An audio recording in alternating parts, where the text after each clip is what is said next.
Maraming lalaki ang nagtataka kung bakit parang mas mabilis mapansin, mas madaling kausapin, at mas bukas sa emosyon ang babaeng may asawa kumpara sa babaeng single.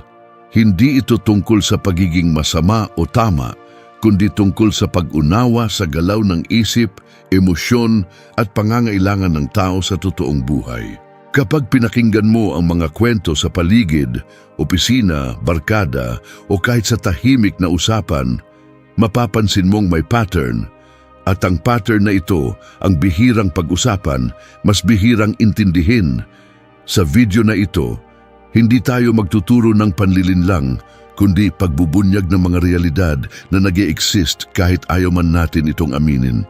Una, emosyonal na kakulangan. Ang unang bagay na kailangang maintindihan ay hindi lahat ng kasal ay buo sa emosyon. Maraming babae ang may asawa pero pakiramdam nila ay nag-iisa pa rin. May partner nga sila pero wala namang tunay na pakikinig, wala nang lambing at wala nang sense na sila ay pinahahalagahan. Dito nagsisimulang pumasok ang puwang, isang tahimik na kakulangan na hindi nakikita sa social media posts o family pictures. Ang kakulangang ito ay hindi nila agad sinasabi pero ramdam nila araw-araw. Kapag may lalaking marunong makiramdam, makinig at hindi nagmamadali, nagiging kakaiba ang epekto nito. Hindi dahil espesyal siya, kundi dahil bihira na ang ganitong atensyon sa buhay ng babae. Ang simpleng pakikinig, pag-unawa at pagiging present ay nagiging malakas na hatak. Para sa maraming babae, ang emosyonal na koneksyon ang unang pintuan na bumubukas kahit hindi nila planado. Dagdag pa rito, mahalagang maintindihan na karamihan sa babaeng may asawa ay matagal nang nagtitiis bago pa man sila maging emotionally open sa ibang tao. Hindi ito biglaan, ito ay resulta ng paulit-ulit na hindi pakikinig, hindi pag-intindi at pagwawalang bahala sa maliliit na emosyon. Kapag ang isang babae ay nasanay na ikimkim ang nararamdaman niya, sapat na ang isang taong marunong magbigay ng tahimik na atensyon para mabasag ang matagal na pader. Hindi ito dahil gusto niyang magtaksil, kundi dahil gusto lang niyang maramdaman na may nakakaunawa pa rin sa kanya bilang babae, hindi lang bilang papel na ginagampanan sa buhay. Pangalawa, predictability at pagkawala ng excitement. Sa paglipas ng panahon, ang relasyon ay nagiging paulit-ulit, parehong schedule, parehong usapan, parehong problema. Walang masama dito, pero para sa iba, nawawala ang pakiramdam na sila ay buhay, hinahabol at pinipili. Ang predictability ay nagbibigay ng seguridad, pero minsan kinukuha rin nito ang kilig at misteryo na minsang nagpasimula ng lahat. Kapag may lalaking dumarating na hindi pilit, hindi needy at may sariling direksyon sa buhay, nagiging contrast ito sa nakasanayan. Hindi siya nagmamakaawa ng atensyon, hindi rin siya nagpapakitang may kailangan. Ang ganitong klasing presensya ay nagdadala ng kakaibang enerhiya, isang paalala ng pakiramdam na matagal nang nawala, at doon nagsisimula ang interes. Ang totoo, ang excitement ay hindi laging tungkol sa pisikal na bagay. Madalas ito ay mental at emosyonal. Kapag ang isang babae ay nasanay na alam na niya ang bawat galaw, reaksyon at sagot ng partner niya, nawawala ang sense of curiosity. Ang lalaking hindi madaling basahin, hindi agad nagbubukas ng lahat, at hindi umiikot ang mundo sa babae ay nagiging palaisipan. At ang palaisipan ay natural na kinahihiligan ng isip ng tao. Hindi dahil masama ang babae, kundi dahil ang isip ay laging naghahanap ng bago, kakaiba at hindi sigurado. Pangatlo, validasyon na hindi na nakukuha. Lahat ng tao ay gustong maramdaman na sila ay mahalaga. Sa maraming relasyon, lalo na kapag tumagal, ang papuri at pagkilala ay unti-unting nawawala. Hindi dahil ayaw na, kundi dahil inaakalang sapat na ang presensya. Para sa babae, ang simpleng napapansin kita ay may bigat na hindi agad naiintindihan ng iba. Kapag may lalaking nagbibigay ng validation ng hindi lantaran at hindi desperado, nagiging makapangyarihan ito. Hindi ito tungkol sa matatamis na salita, kundi sa consistent na respeto at pagkilala.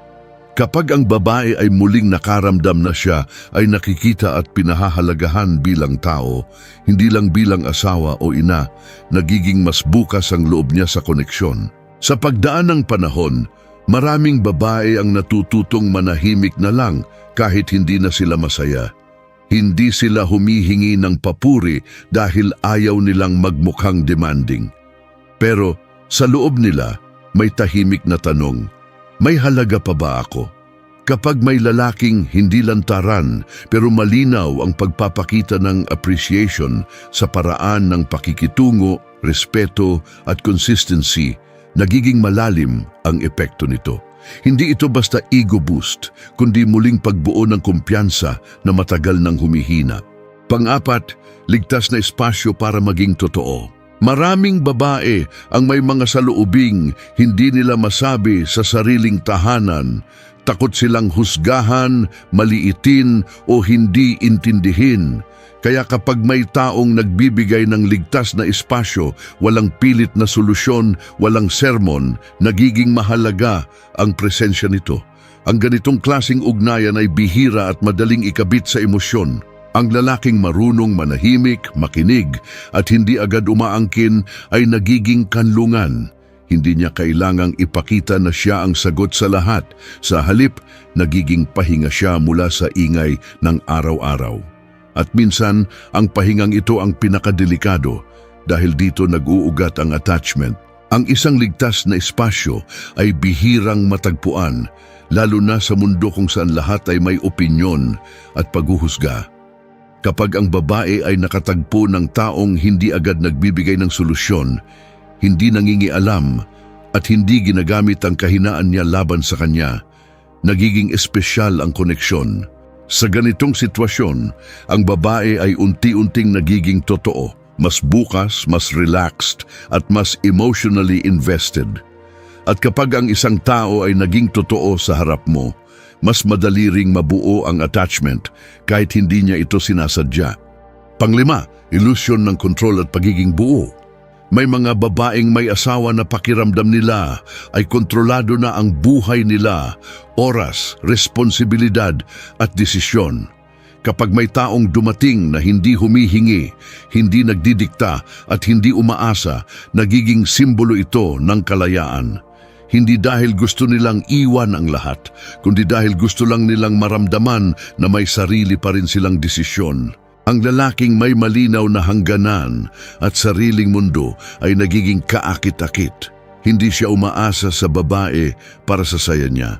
At sa ganitong setup, ang babae ang unti-unting lumalapit. Hindi dahil hinila siya, kundi dahil pinili niyang lumapit sa isang taong buo na. Maraming babae ang may asawa pero pakiramdam nila ay wala na silang sariling identity. Lahat ng desisyon ay kailangang iayon sa pamilya, sa partner, sa responsibilidad. Kapag may lalaking malinaw ang hangganan at hindi sinusubukang kontrolin o baguhin siya, nagiging simbolo ito ng respeto at kalayaan. Ang ganitong lalaki ay hindi naghahabol, hindi nagdedemand, at hindi naglalagay ng pressure. At sa kawalan ng pressure, doon mas nagiging natural ang paglapit ng babae, hindi dahil hinikayat siya, kundi dahil nakaramdam siya ng kontrol sa sarili niyang desisyon. Sa huli, ang mga ganitong sitwasyon ay hindi simpleng tungkol sa tukso o kasalanan, kundi sa mga pangangailangang hindi natutugunan at mga emosyon na matagal nang kinikimkim. Ang tunay na aral dito ay hindi kung paano makakuha, kundi kung paano nagiging makapangyarihan ang katahimikan, respeto at pagiging buo bilang tao. Kapag naintindihan mo ang mga realidad na ito, mas mauunawaan mo hindi lang ang iba, kundi pati ang sarili mong galaw sa mundo ng relasyon. Salamat sa panonood. Kung nagustuhan mo ang topic natin ngayon ay huwag kalimutang mag-like at mag-subscribe. Pindutin mo rin ang notification bell para updated ka sa mga latest videos.